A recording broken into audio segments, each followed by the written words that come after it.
কোরআনে বলা আছে, কোনো মানুষের ভিতরে রূহ বা আত্মা দুটো প্রদান করেননি। একটা বুকের ভিতর দুটো হৃদয় থাকে না।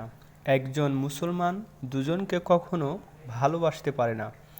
মুসলমান হয়ে সে জেনা করতে পারবে না, আমানত খেয়াল রাখবে, যাই হয়ে যাক ৫ ওয়াক্ত নামাজ আর দোয়া করতে থাকবে, জাকাত দেবে, তা ফরজ। শুনেছি অনেকেই ৫ ওয়াক্ত নামাজ পড়ে না, ফজরের নামাজ না পড়েই দোকান খুলে বাণিজ্য করে। এসব শুনলে আমি খুব কষ্ট পাই। আমি কেমন মুসলমান হলাম? ওরা আমার কথা শোনে না, কষ্ট পায়। বন্ধুরা, আল্লাহ বলেছেন যে মানুষরা ৫ ওয়াক্ত নামাজ পড়ে না, তারা যতই আমল করার জ্ঞান দিক, তাকে নামাজিরা মুসলমান হবার মূল সত্যগুলো যেন একবার কষ্ট করে হলেও শোনায়। নামাজ উত্তম ইবাদত। আমি মুসলমান এবং মুসলমানের সহিতে আমার শেষ নিঃশ্বাস যেন ত্যাগ হয়।